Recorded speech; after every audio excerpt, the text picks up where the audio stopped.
जय श्री कृष्णा। श्रीमद् भागवत गीता के अनुसार भगवान श्री कृष्ण अर्जुन को समझा रहे हैं, हे पार्थ, भगवान में मनवाला हो, भगवान में मनवाला हो। इसका मतलब क्या है? भगवान को सर्वशक्तिमान, सर्वाधार, सर्वज्ञ, सर्व अंतर्यामी, सर्वव्यापी, सर्वेश्वर तथा अतिशय सौंदर्य, मधुर और ऐश्वर्य आदि गुणों के समुद्र समझकर अनन्य प्रेम पूर्वक निश्चल भाव से मन को भगवान में लगा देना, क्षण मात्र भी भगवान की विस्मृति को न सहन करना, यानी भगवान को एक क्षण के लिए भी मन से दूर नहीं करना चाहिए, तथा भगवान में मन वाला होना है। इसी को कहते हैं भगवान में मन वाला है। भगवान का भक्त बनना क्या है? अर्जुन पूछ रहे हैं भगवान श्री कृष्ण से, हे माधव, भगवान का भक्त बनना क्या है? भगवान बोले, भगवान को एकमात्र अपना स्वामी, संरक्षक, परम गति और परम आश्रय समझकर सर्वथा उनके अधीन हो जाना, किंचित मात्र भी अपना स्वतंत्रता ना रखना, सब प्रकार से उन पर निर्भर रहना, उनके प्रत्येक विधान में सदा ही संतुष्ट रहना,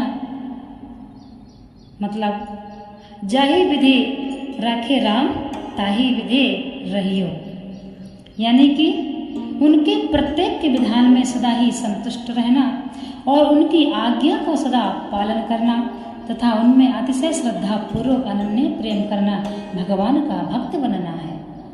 जय श्री कृष्ण। अब भगवान का पूजन करना क्या है? माधव से कहते हैं अर्जुन, हे माधव, भगवान का पूजन करना क्या है? तब भगवान कहते हैं, पत्र पुष्प आदि से श्रद्धा पूर्वक भक्ति और प्रेम पूर्वक भगवान के विग्रह का पूजन करना, मन से भगवान का आवाहन करना, उनकी मानसिक पूजा करना, उनके वचनों का, उनकी लीला भूमिका और उनके विग्रह का सब प्रकार से आदर सम्मान करना तथा सब में भगवान को व्याप्त समझकर या समस्त प्राणियों को भगवान का स्वरूप समझकर उनकी यथा योग्य सेवा, पूजा, आदर सत्कार करना आदि सब भगवान की पूजा करने के अंतर्गत है। भगवान श्री कृष्ण गीता में कहते हैं, मैं सभी जीवों में हूं, यानी सब जीवों में ब्रह्म को देखना चाहिए। यदि आप पूजा नहीं करते हैं तो चलेगा, परंतु आप हिंसा करते हैं तो नहीं चलेगा। यदि आप पूजा भी करते हैं और हिंसा भी करते हैं तो आपकी पूजा व्यर्थ है। इसीलिए सबसे बड़ा पुण्य है किसी को सुख पहुंचाना और सबसे बड़ा पाप है किसी को दुख पहुंचाना। श्रीमद् भागवत गीता के अनुसार किसी भी जीवों के साथ अत्याचार नहीं करना चाहिए, किसी भी आत्मा को सताना नहीं चाहिए, किसी भी दुर्बल मनुष्य को सताना नहीं चाहिए। इसलिए पूजा आप जब भी करें जब ये सब बातों को आप ध्यान दें। सरल हृदय जिसका होता है उसी की पूजा भगवान स्वीकार करते हैं। सब भगवान की पूजा करने के अंतर्गत है। इसका भगवान कहते हैं, ये सब भगवान की पूजा करने के अंतर्गत है। क्या क्या? यानी भगवान का स्वरूप समझकर समस्त प्राणियों को भगवान का रूप समझकर उनकी यथायोग्य सेवा पूजन करना ही पूजा है। जिन परमेश्वर के सगुण, निर्गुण, निराकार, साकार आदि अनेक रूप हैं, जो अर्जुन के सामने श्री कृष्ण रूप में प्रकट होकर गीता का उपदेश सुना रहे हैं, जिन्होंने में प्रकट होकर संसार में धर्म की मर्यादा का स्थापना किया है और नरसिंह रूप धारण करके भक्त प्रहलाद का उद्धार किया। यदि इस मनुष्य शरीर में ही भगवान को जान लिया तो अच्छी बात है, यदि इस शरीर में न जाना तो बड़ी भारी हानि होती है। इससे यह बतलाया गया है कि शरीर नाशवान है, इसका वियोग होना निश्चित है, मृत्यु अटल सत्य है और ये पता भी नहीं कि किस क्षण में नष्ट हो जाएगा। इसलिए मृत्यु काल उपस्थित होने से पहले पहले ही काम क्रोध पर विजय प्राप्त कर लेना चाहिए।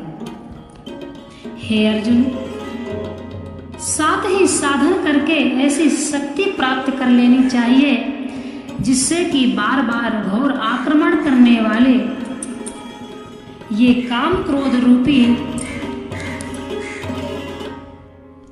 महान शत्रु अपना वेग उत्पन्न करके जीवन में कभी विचलित ही ना कर सके। जैसे समुद्र में सब नदियों के जल अपने अपने वेग सहित विलीन हो जाते हैं, वैसे ही ये काम क्रोध आदि शत्रु अपने वेग सहित विलीन होकर नष्ट हो ही जाए। ऐसा करना चाहिए। काम क्रोध से उत्पन्न होने वाले वेग क्या है और उनमें सहन करने में समर्थ होना किसे कहते हैं? भगवान कहते हैं, स्त्री पुरुष पुत्र धन मकान या स्वर्ग आदि जो कुछ भी देखें सुने हुए मन और इंद्रियों के विषय हैं, उनमें आसक्ति हो जाने के कारण उनको प्राप्त करने की जो इच्छा होती है उसका नाम काम है और उसके कारण अंतःकरण में होने वाले नाना प्रकार के संकल्प विकल्पों का जो प्रवाह होता है वह काम से उत्पन्न होने वाला वेग है। इसी प्रकार मन बुद्धि और इंद्रियों के प्रतिकूल विषयों की प्राप्ति होने पर अथवा इष्ट प्राप्ति की इच्छा पूर्ति में बाधा उपस्थित होने पर उस स्थिति के कारण भूत पदार्थ या जीवों के प्रति द्वेष भाव उत्पन्न होकर अंतःकरण में जो उत्तेजना का भाव आता है उसका नाम क्रोध है और उस क्रोध के कारण होने वाले नाना प्रकार के संकल्प विकल्पों का जो प्रवाह है वह क्रोध से उत्पन्न होने वाला वेग है। इन वेगों को शांति पूर्वक सहन करने की अर्थात इन्हें कार्यान्वित न होने देने की शक्ति प्राप्त कर लेना ही इनको सहन करने में सामर्थ्य होना है। इस प्रकार भगवान अर्जुन को समझा रहे हैं, बार बार आक्रमण करके भी काम क्रोध आदि शत्रु जिसको विचलित नहीं कर सकते, इस प्रकार जो काम क्रोध के वेग को सहन करने में समर्थ है उस मन इंद्रियों को वश में करने रखने वाले सांख्य योग के साधक पुरुष के लिए ही युक्त विशेषण दिया गया है। ऐसे पुरुषों को सुखी कहने का क्या अभिप्राय है? संसार में